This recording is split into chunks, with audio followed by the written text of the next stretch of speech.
Okay, in which case I think we're all here and we'll get started on this session. So this is a breakout session. We have 3 presentations. They're around 12 minutes each, with 3 minutes for questions immediately afterwards. But we also then have around 15 minutes at the end for questions as well, and general discussion. So we'll just go between the presenters in the order that I've got them on screen, and then we have some time at the end. So Jessica, I'll pass to you. So I'll stop sharing my screen and you should be able to then. Okay, thank you. Please do ask questions on the chat while the presentation's going on, if you think of something you don't want to forget, and I'll go back through and then I can put it to Jessica at the end. Mm-hmm. Okay. So good morning, everyone. Thank you for coming to our talk. We are not presenting data or anything like that, so I would like you to relax and enjoy. We are having a conversation, Anuschka and I, about the work we've been doing together for many years now. And so this is about textiles inspired by the scientific exploration of the ocean. My name is Jessica Giannotti, and I am the founder of Crùbag. I'm a textile designer and a marine science graduate. And Dr. Anuschka Miller, she is the head of the Science Communications Department at SAMS and head of the Ocean Explorer Center. So Crùbag is a Scotland-based design studio with a focus on the ocean science and sustainability. I started the company after I graduated at SAMS, and the mission is to communicate marine science, share the unseen beauty of the ocean, and inspire deeper connection with the natural world through beautiful crafted textiles. We collaborate with marine scientists and research institutions to develop our collection. We try to explore the relationship between people and the sea through design, art, and textiles as a medium. So every piece is linked to the science that inspired the story. So every piece comes with a science outreach content.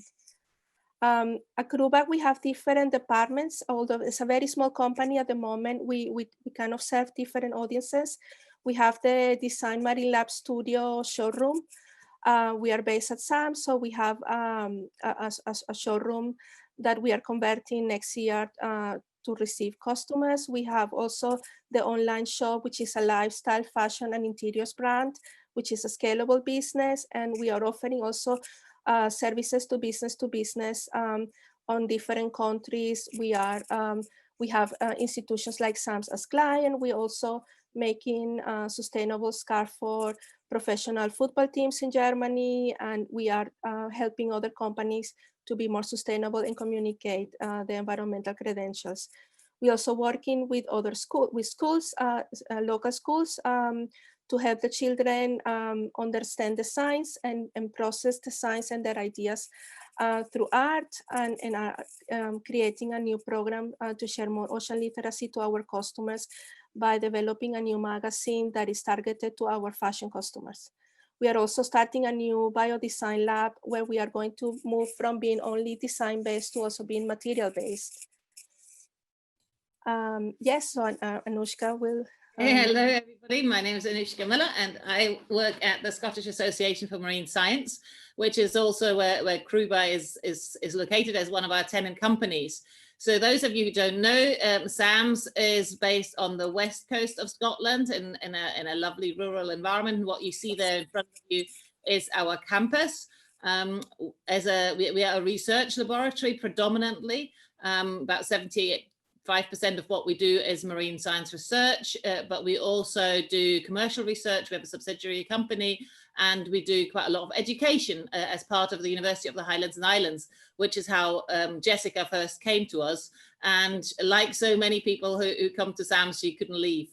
And so you kind of see on the left-hand side, very much tucked away is Jessica's kind of, it's part of, it's right next to our seaweed nursery. You come in and Jessica is first, and then you have lots of tanks full of seaweed. So it's a lovely setup. That's all I'm going to say about SAMS for now. Thank you, Anuschka. So how did it all start? Well, at SAMS, as Anuschka was saying, I did the marine science degree, and there I started to to wonder. I came as a mature student. I had 2 different careers before I came to Scotland, and I was in constant awe when we were researching the seabed, sampling the sediments, or looking down the microscope. I started to realize how beautiful the marine environment, and also realized that most people will never see these images or understand or even realize unless they read the papers or have the luck to read an article on the news. And then so everything started to emerge, this kind of interest in art and science. But then I was lucky enough to attend Anuschka's module on science communication. So Anuschka will explain a bit more about it, but this module planted a seed, and from here everything kind of started. Yeah, so at SAMS we take transferable skills really seriously, and that science not communicated is as well as science is not being done. So communication is a really important part of what we teach our students. And for many years I ran in fourth year. I was one of the lecturers that originally developed the degree program. I'm a marine biologist, but I developed a module in science communication where we teach students quite comprehensively, give them opportunities to try their hands, from giving public TED Talk type things to going on radio, to making films, to doing public engagement activities. And we also taught things about visual communication. And I think, Jessica, you still learned how to make mood boards and so on to do posters or communicate your science visually. Yes, we are such a visual species that that's really important, as you will surely know.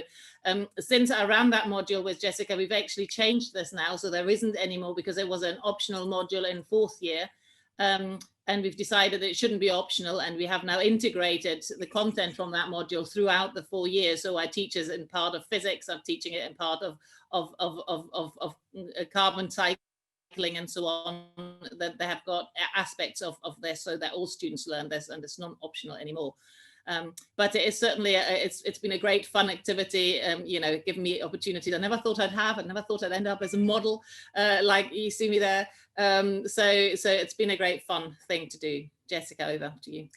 Yes, and something that I think is very important for the educators and communicators out there is the mentoring, that you never know what seeds are you planting in other people. Anuschka was a good mentor. She was a lecturer, but she was also open to new ideas. She allowed us to think outside the box, and that was really helpful. And yes, and then everything started to happen, and then one day I decided, well, marine science is beautiful. That's the phrase that I'm going to use, and then I started the company. And now the question is, why textiles? So why fashion and not art? There are many amazing artists out there creating beautiful work and communicating good science and very important science. But for me, it was different. I wanted something tangible. I think that when we touch something, we have a different connection to it. Fashion is a very powerful platform. We connect with our clothes. It's part of our identity. So if you have a story, a science story that you want to communicate, and we create textile collection about it, that science story becomes part of the identity of the person. Because I buy a beautiful scarf that shares the story of the seamount, for example, and then I feel kind of I would say empowered, because all the time I'm hearing about climate change, plastic pollution, and I'm feeling hopeless and sad, but I need to understand these issues as well. But when I have a beautiful piece, it gives me a sense of positivity. There is something that I can do. I can start a conversation. I can show the designs. I wear these designs and I feel better about it. I feel good and I do good. And I think that's the power of using fashion to communicate science. You create a tangible object and then people connect with it on a deeper level. Yeah, from my end, sorry, if I can just add to this. From my end, there's 2 important things here. One is accessibility. Art is not something that everybody does, but everybody puts on clothes every day. And therefore, I think fashion is a really important tool. The second aspect of it is about repeating things, repeating messages.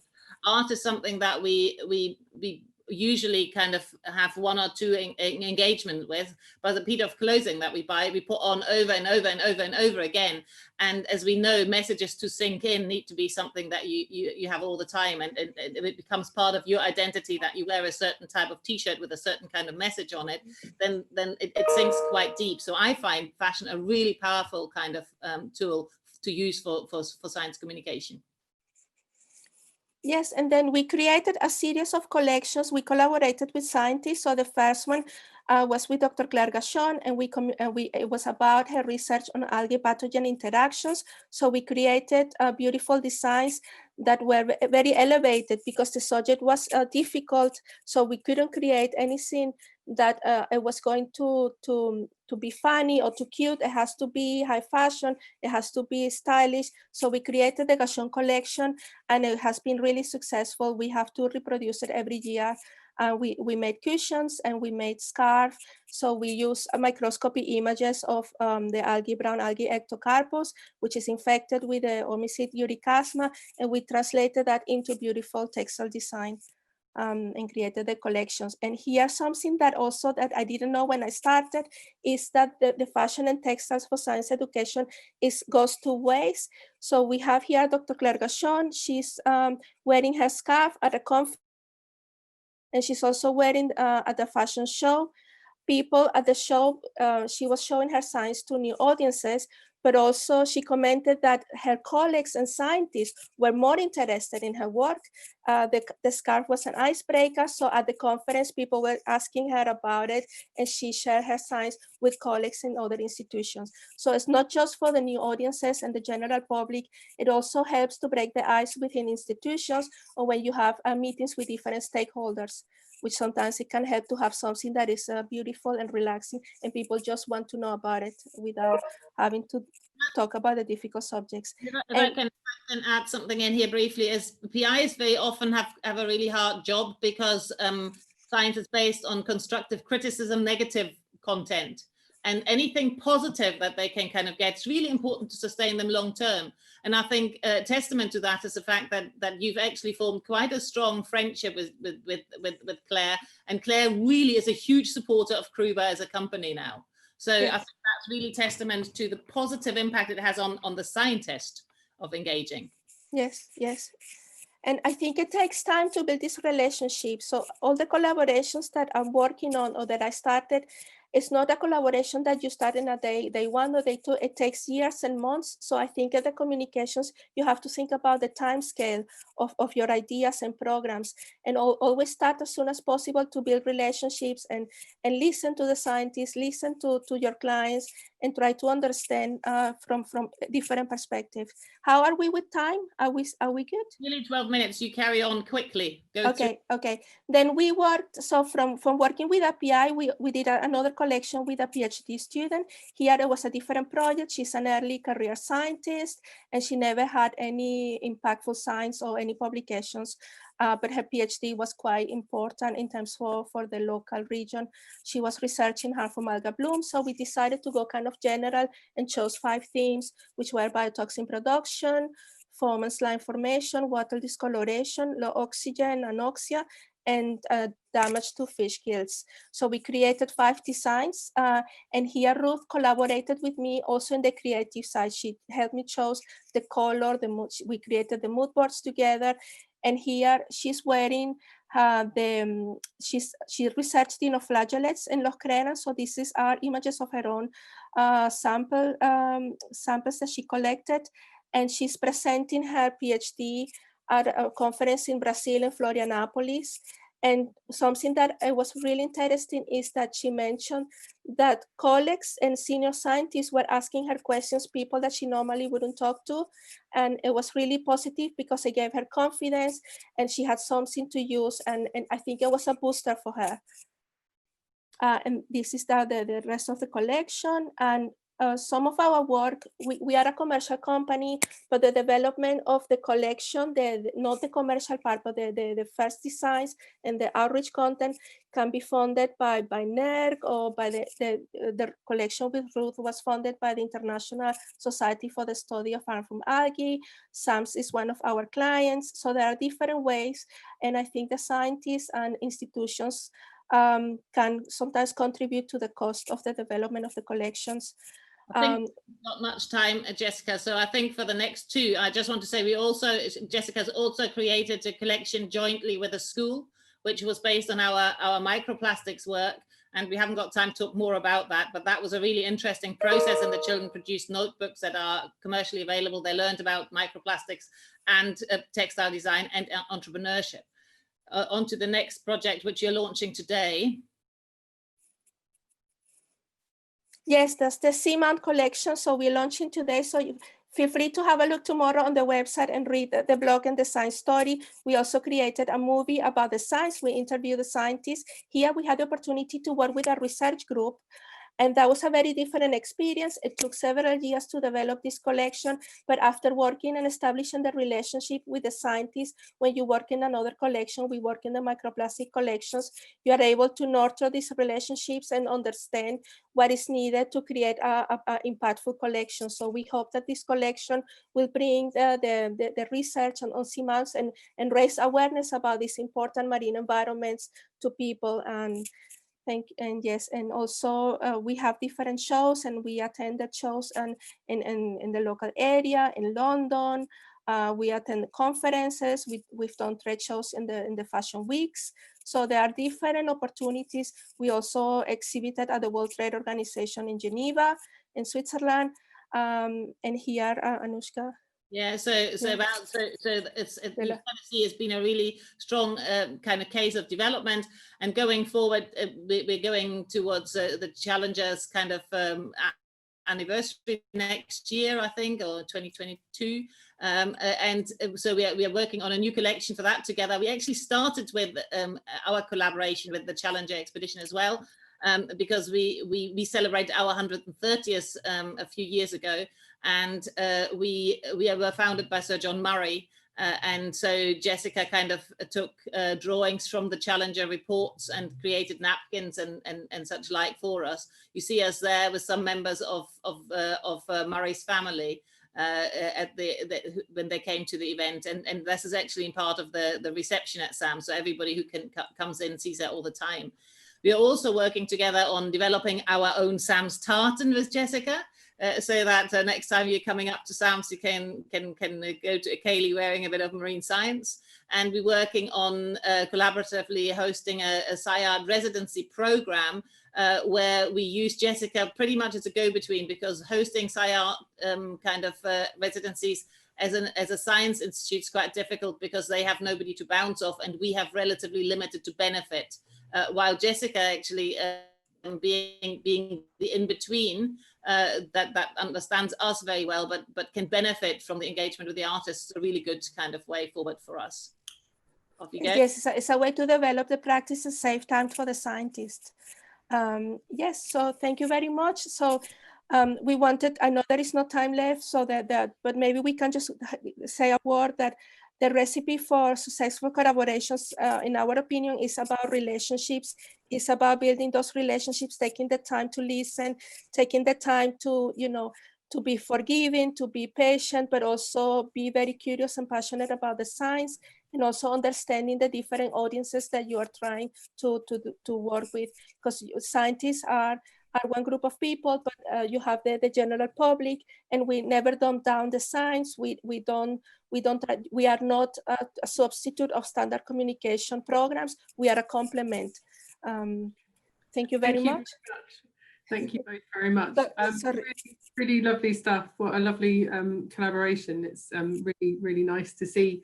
And I think probably on people's shopping lists now. I was having a look at notebooks the other day, actually, thinking they were really lovely. And now it's nice to see what the story was behind those.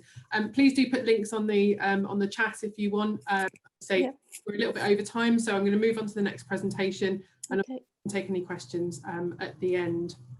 Thank you. presentation is Charlene. Charlene, are you sharing your screen? Should be able to do that.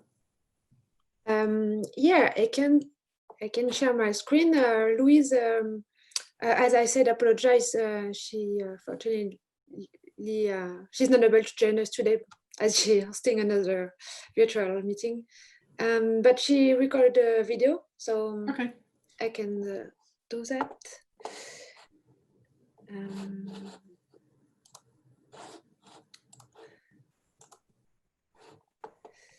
So I hope you will hear the sound.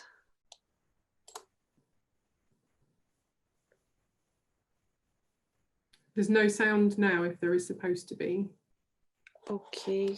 So when you share the screen, if you stop sharing the screen, and then just before you click on it on the bottom left hand corner, it says share computer audio, just tick that box and it should share. So stop sharing and then share again. Okay. And just as you get to the screen where you can choose what to share, on the bottom left there's a little box that says share computer. Yeah, right. Okay, I got it. And that should work.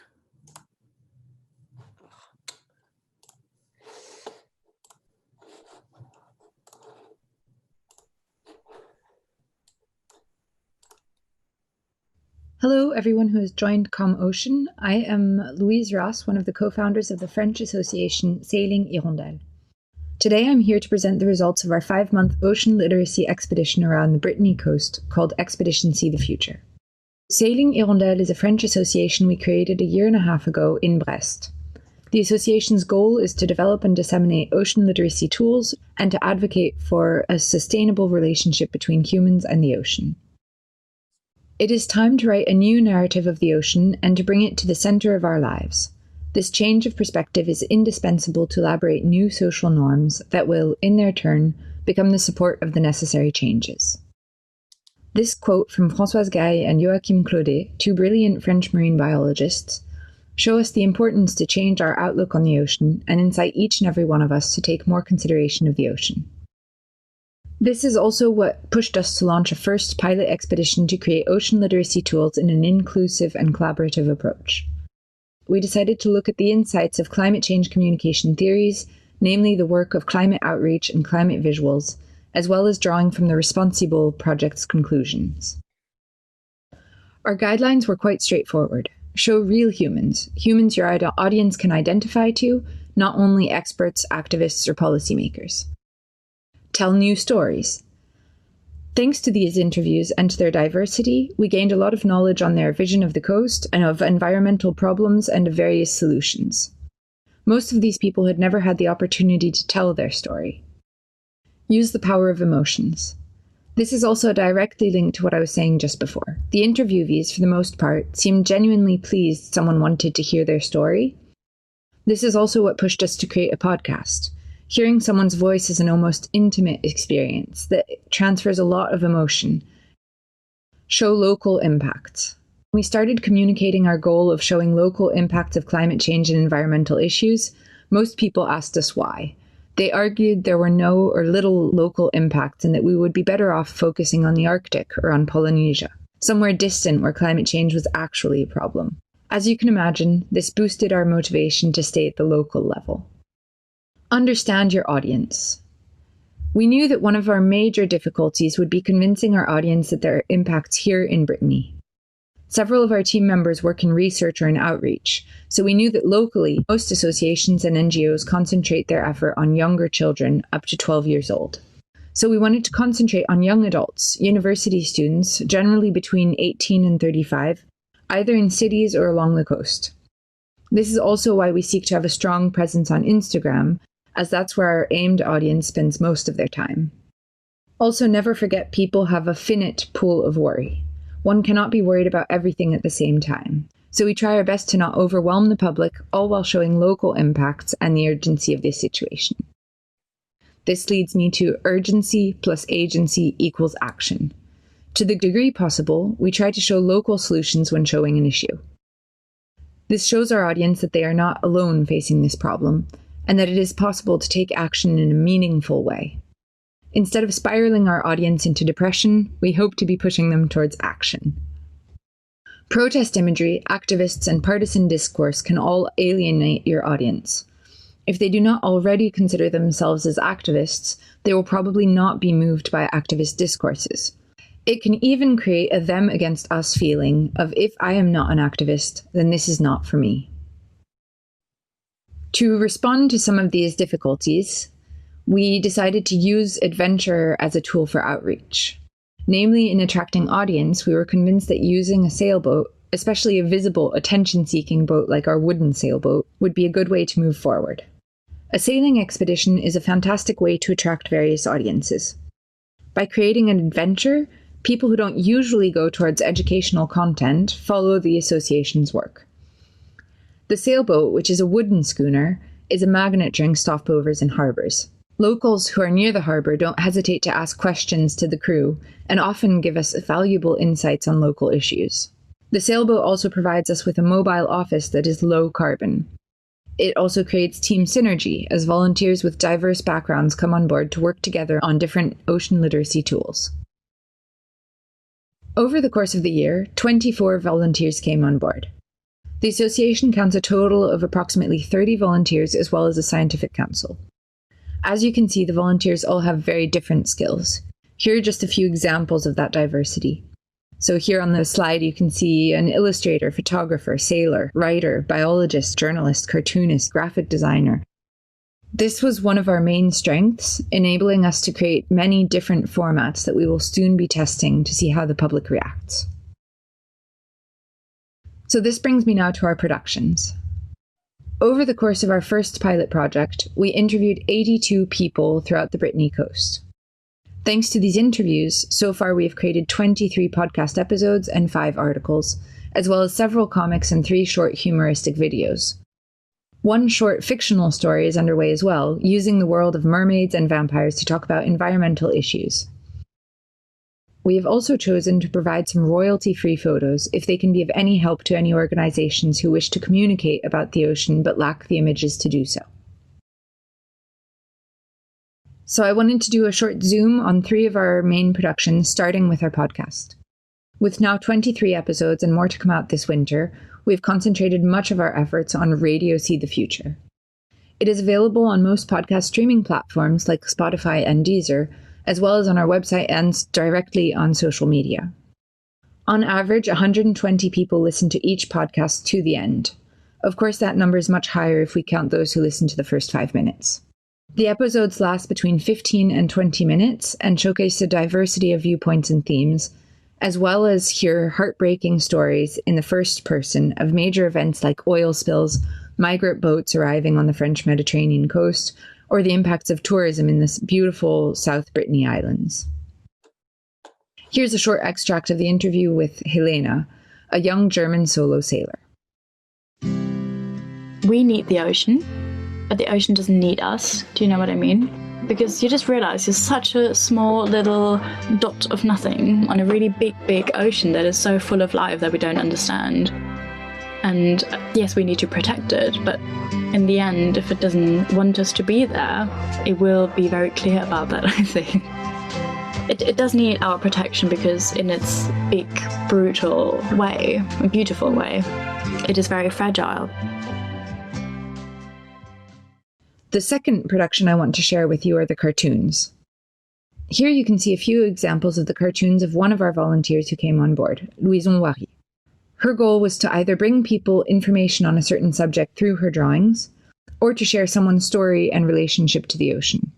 Sometimes, because of unexpected intrusions, noises, or other situations, it becomes extremely difficult to use the audio track for a podcast. The interview in itself, however, can still be of very great interest.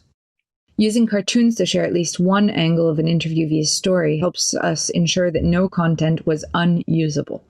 This was the case for 2 of the 3 cartoons on the slide. The shorter one depicts a chef recalling his youth and telling a fatherly figure, "When I grow up, I want to be a fisherman, just like you." To which the father responds, "When you grow up, there won't be any more fish."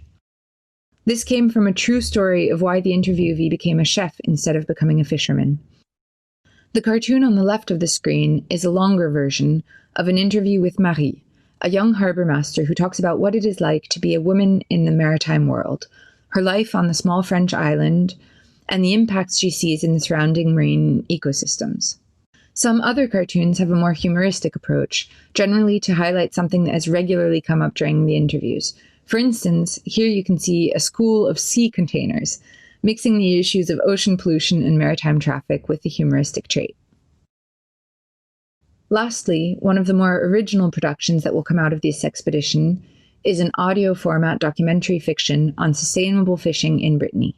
This project is led by Leah, who is a journalist for maritime, namely fishing magazines, and Esteban, who is a local artist and designer. They spent 1 month on board to interview fishermen and women, aspiring fishermen, fishmongers, practitioners, NGOs, institutions, clients, restaurants, etc. Thanks to all these stories and interviews, they constructed a fiction that will follow a protagonist on the path of becoming a fisherwoman who seeks to have the most sustainable fishing practice possible. This will lead the audience to discover social tensions in this sector, legal hurdles the industry faces, as well as damages to marine ecosystems. Currently, they are working on the script so that the auditor can be fully immersed in their protagonist's world and discover fishing in a more inclusive way. We hope that after listening to this, people will have a fuller view of what the fishing sector is like, perhaps more empathy for fishermen and women, and mainly that they will be pushed to interrogate current overfishing and thus be able to make more informed decisions as clients. Like everyone else here, I imagine, the first difficulty we faced fairly early on was COVID. We had to adapt the navigation program, of course, but the COVID pandemic also impacted our outreach possibilities. Instead of organizing small events and conferences all along the coast during the summer months, we had to create much more virtual community. This is one of the reasons we decided to concentrate more effort on the podcast. However, this also led to a second difficulty. How can you bring content directly onto social media and showcase a variety of formats online? Because of the diversity of our productions, it made it difficult for the public to identify clearly what they were signing up for when they follow our social media account. Once a week there's a podcast, there's also some short humoristic videos, cartoons, illustrations, photos, texts. And to make things even worse, we cover a large variety of subjects, even though, of course, they are all linked to the ocean. For instance, we've worked on noise pollution, waste and plastic pollution, sustainable fishing, or social precariousness from intensive tourism. This is a problem we are still working on clarifying in terms of communication. So if you have any ideas, don't hesitate to let us know. So to conclude, we are currently finishing up all of the content that came out of this summer's fieldwork. And once we have all the published content, we will be able to see which formats engage the most, which subjects were considered to be more relevant to our public, and which type of content we will try to develop more in the future. This should be an interesting part of the project as we really delve into the results of this year's work, and as it will lead us to creating what we hope to be increasingly relevant content adapted to different medias. Thank you very much for listening, and if you have any questions, my colleague Charlene Guillou is here to respond. Have a nice day.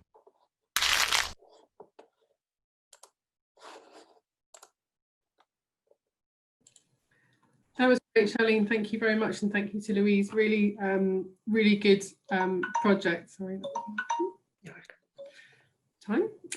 Really interesting project, and just one of those things where I can imagine all the planning that went into what was actually going to happen, and then to have COVID hit, and then to have to change anything. But you know, we've all had to adapt so quickly to everything that's going on, and I think one of the wonderful things is that we have so many digital tools available to us, and I agree absolutely about podcasts.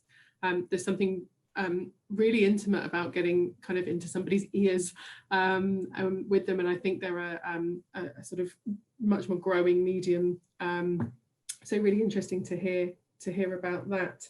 We haven't got any questions on the chat, but I think we'll come back at the end. You know, Louise touched upon it there about kind of our feeling about everything went digital over the summer. And we're really asking all participants through this conference to just reflect on whether or not we think that things have been as effective as they used to be with everything going digital, or do we feel like there's actually quite a lot of fatigue out there when everybody was kind of throwing out content through through online. So I'll come back to you both for some thoughts on that at the end, if that's okay. So Camille, I have got the last presentation to play, so just give me 1 second.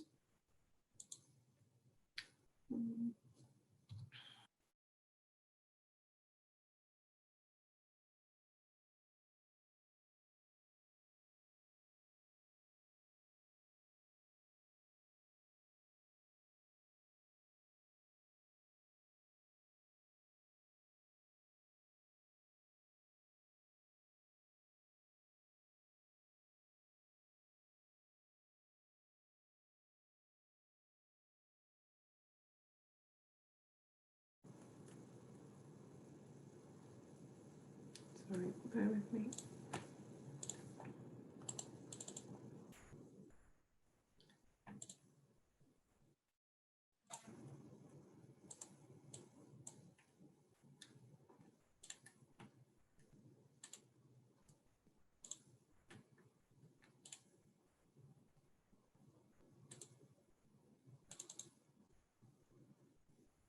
Okay, can I have a thumbs up when this starts, just to let me know that you can all hear it okay?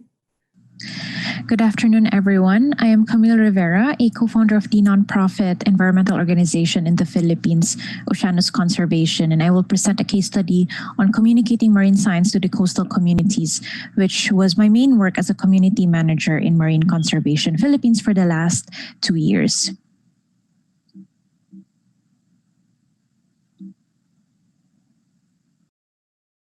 So to begin with, there's a Republic Act in our country where environmental education should be included in school curriculum at all levels.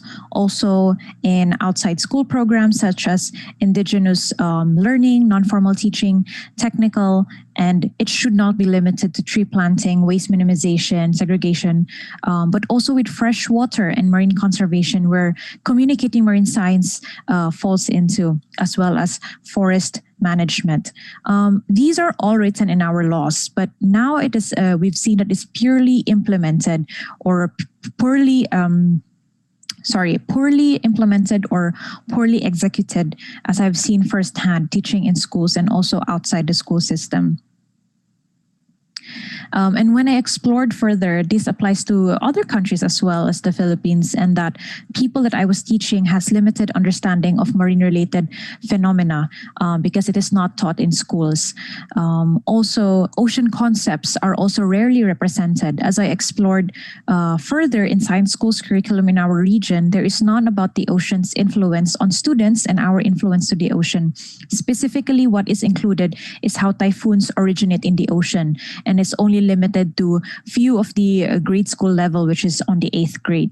Now, coastal communities are also aware of ocean issues. However, if we ask them about how things work, the awareness is very low and deficient. And this all sums up to the lack of training and collaboration between scientists and the other departments or science communicators in the country who are mandated to teach environmental education in the region. This leads me to target diverse forms of communication in my region. Now, media, tabloids, and social media is only limited to certain areas and certain classes in the country, those who have access to telephone, cell phone, and internet.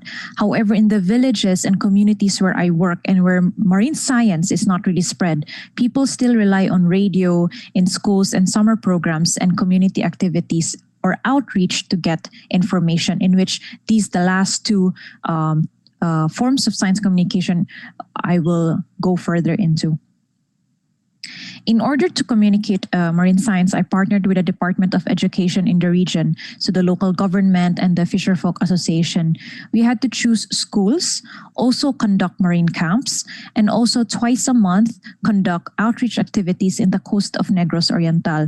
In total, we had 292 students in schools, 43 in marine camps, and also in coastal communities, 1,668 people. We did also a pre and post assessment survey, and one of the assessment question was to look at the ecosystem benefits. Only half of the students were given assessment, and these were the high school students. And we can see that in the pre-assessment of mangroves, 43% the students answered fish nursery. Then after giving them the benefits of what mangroves provide, so after the whole program, 21% still chose fish nursery, but the other ones are looking at other multiple ecosystem services. So this initial assessment gave us an idea that we as science communicators need to localize the topics. Fish is something they eat, and the source of protein, or the major source of protein in the country. Now, this is very important for these students and connect marine conservation or marine science to what they do, or so they need to eat, so such as the fish. Storm protection is not being absorbed, and with the typhoons that we get here in the country, this is not something that we that students understood, because in the island, it is not hit by storm annually, and we only get mild rains in the area. So it's not something that they really understood very well. But fish is something very common in this area. Also, one of the activities that they remembered, and this is part of the assessment, is the mangrove activity. We did beach cleanup, snorkeling, and swimming. However, snorkeling was not appreciated because the lack of skills to swim. It also relates to that almost 75% of the students do not know how to swim, or the lack of skills to do so, or even the fear of water from being told by their parents. That is one factor that actually we saw, that the social factor of the whole family doesn't know how to swim. Another observation that they may love mangroves could be that it is also a cost-effective activity that the teachers and students can do. Number one, it's in the dry land and do not need the skill to swim. And the second is that in order to see a good marine life, we need to pay certain amount for a marine protected area, in which most of the schools does not have any budget to do so unless funded by the NGOs. So these are the activities, such as the snorkeling programs, make a coral cake, mangroves made out of branches in their school, and out-of-school activities like beach cleanups. And yeah, these are the mangrove activities or the mangrove tour that we did. Another group we assessed was the youth camp, and we asked a question on climate change or climate action. And then again, it was supported here how we need to localize the topics in which what they see in their landscape. Now, 50% of the participants mentioned about less plastic waste because they have seen it firsthand. The amount of sachet packets or plastic, one-time use plastic, is also seen during our beach cleanups, followed by, planting native trees, protecting forests and carbon sink ecosystems. Some mention that climate action is the sum of all, and you can see the choices where emission reduction, from emission reduction to climate activism. However, climate activism is not seen as important to them because we have a hierarchical and patriarchal structure in the country, and the voices of the youth in the provinces is not included in the decision making. Also, culturally, Philippines is a meat eater, and so introducing the topic on reducing meat is something they cannot see the connection. So the first two choices are also too big, so emission reduction and Paris Agreement, and so for them to see it as a climate action. So it's very, very localized into just looking at they want to reduce plastic waste in their area. We also catered activities that is very localized, such as sorting plastic down to its manufacturing. So they really look at the manufacturers. And we also did some rescue skills in the water and out of the water, because in the area there have been rampant accidents in motorbikes without helmets. So those are the things we taught the youth camps. And lastly, the group with the village leaders and fisherfolk associations, we conducted knowledge sharing of the coastal resources, and we asked them about what resources of fish and to rank them according to importance. Then we presented the data, especially the important fish in their area. And by observation, they were more enthusiastic when we showed them videos rather than the graph. We also engaged with mangrove-dependent communities, and we learned their local knowledge about medicinal uses of mangroves. And so what I did was to create an ecotourism script for them to follow, where I merged my scientific knowledge and their local knowledge of mangroves. And this creates a sense of ownership that their knowledge was included in conducting ecotourism of their mangrove park. So cultural values is really shared when doing marine science.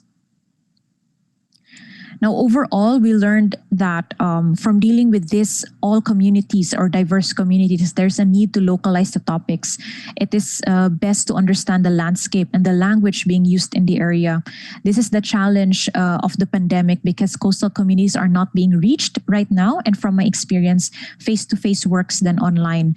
20% of the Filipinos live in poverty line, which means there is no access to internet to do some virtual session to communicate marine science.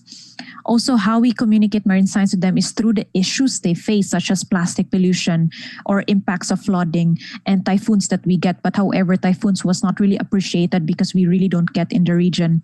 So for fishermen, it's something that less fish caught in the area, and then we connect to those topics so they easily understand the context of the ocean. And then second, when creating programs, we found out that different age class have different interests when we do post feedback.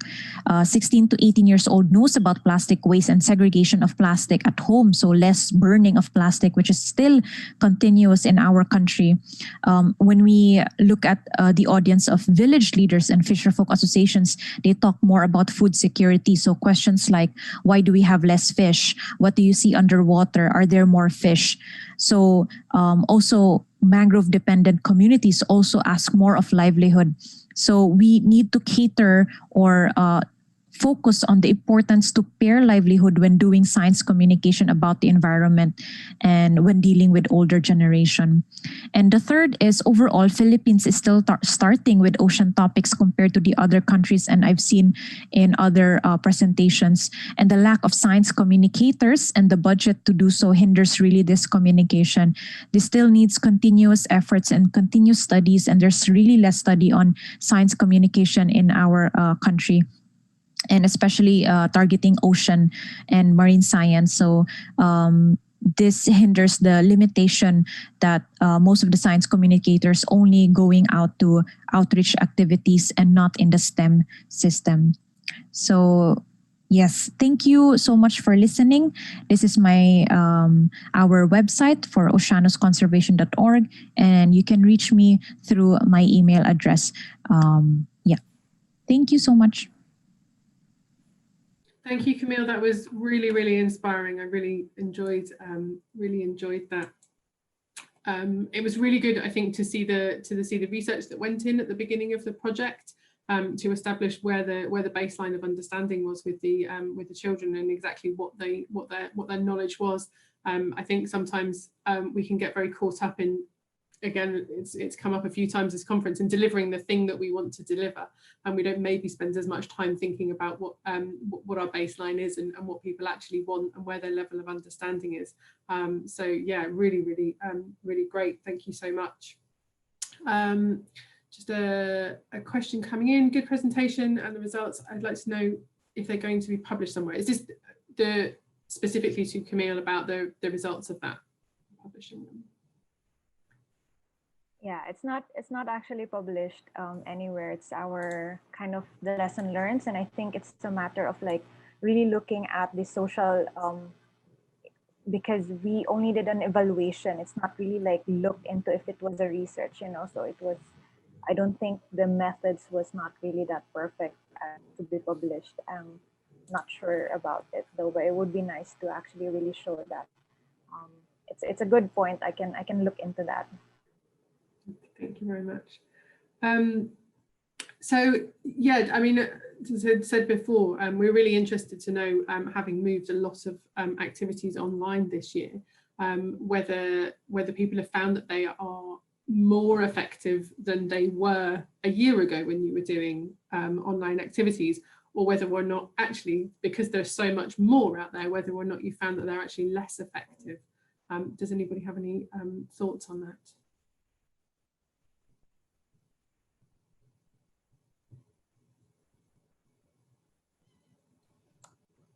I can answer if you want to. Thank you. Yeah. Add something. yeah, for us, it was a bit hard at the beginning because the COVID crisis put a stop to the European expedition that just began, and so we had to react quickly after the end of the first lockdown in France in May. So we decided to continue despite the difficult condition and to concentrate our efforts of a local expedition along the Britain coast. But this turned out to be a great opportunity because our community was mostly local, and we met people who are often given the opportunity to speak. So very interesting things came out of this. So after that, yeah, we emphasized the production on those that could broadcast on social networks. And wasn't easy because everything, some productions has longer content. So it was about promoting the production, and some of them we adapted the format of for social media. So yeah, that was our okay. Thank you very much. Does anybody else have any experience in this area? Anuschka? Yes, I think we are all looking for the golden bullet here, whereby we've got to we do something once and it goes a hell of a long way. We want all to, you know, spend 20 minutes making a video and it to be watched 1 billion times. And of course, sometimes that happens if you're Ed Sheeran, but it probably doesn't happen if you're just one of us. But the reason is, I think in the end of the day, we've got to think that humans are humans, whether we meet them in the street at an event or whether we meet them online. We've got to invest the time in developing that relationship.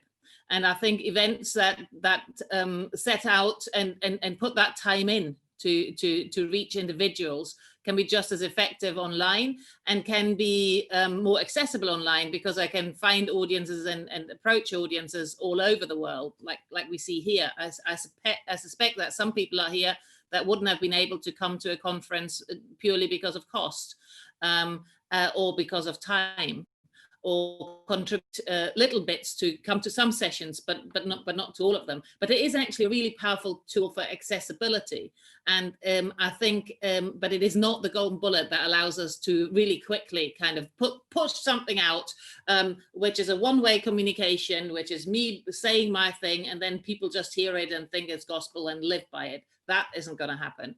But I think it is a very empowering tool for those of us who do not live and work in the centres of activities. So as somebody on the west coast of Scotland, I found it much easier to participate in things than I would normally, because I don't have to think about, can I travel to London for this, or to even to Edinburgh.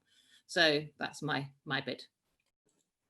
Thank you very much. Yeah, I agree. I think it's opened up a lot of opportunities, but I think obviously with the time that we had this year to kind of reorganize everything, this conference included, we probably have taken some shortcuts to just getting things online. And like you say, you put them out and you kind of hope that you're going to get the audience that you used to, and actually you're probably not. So I think the future of the balance between getting face to face with people, which we know is so powerful to be able to have those conversations and those connections with people, and doing things online.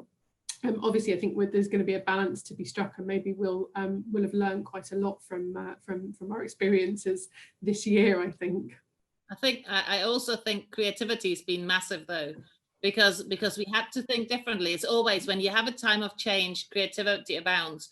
My SciComms team, we've been just so many ideas, especially in the first 3 or 4 months. So many new ways of doing things have come out, rather than just doing it the way we've always done it. So I think it's been a fantastically creative year. Yeah, absolutely. I think it's very easy to get stuck in certain ways of doing things, and sometimes you just need that shake up, and sometimes it's you know, every 2 years we come together and I, you know, furiously write down notes of things that people said, this is a great idea and we should do some of this. But actually, I think it's really focused us this year to have to really think differently about things, and it's great to be able to reflect on this. Does anybody else have any thoughts? There's no more questions. Yes, I was coming back to Anuschka. We've been busier this year, actually, with the pandemic. It took a time to adjust, but we have more activity online. We have more engagement with our clients and with people, but also we are selling more products. I don't want to be too happy about it because it's such a difficult time. I feel a little bit guilty. But also we had to postpone some events. This was supposed to be the year of Scotland's Coast and Waters, and that was moved to next year. We postponed the launch of the showroom. We had supply chain issues. We couldn't find raw materials. But I also found people to be more relaxed when everyone is having Zoom meetings every day, several times. And these meetings are more informal. People are more sharing more of the private lives. So I think I feel like I'm closer to a lot of people that are not in my area, but I'm getting to talk to so many people that I didn't have the opportunity before. And everyone is so chatty about everything. And it's kind of creating new connections, and everyone, I think we are all in desperate need of reaching out to others and navigating these times. But so there have been ups and downs, and we just trying to go with the flow at the moment. Not planning too much, but continuing with our launches, continue with a positive energy, but at a smaller scale. Yeah, absolutely. Thank you very much. Right, so we don't have any more questions, so I'll end this session there. Let everybody grab some lunch ahead of the next sessions this afternoon. Thank you so much to the speakers. They were really great presentations. Thank you for sharing those and putting them together for us. So thank you very much.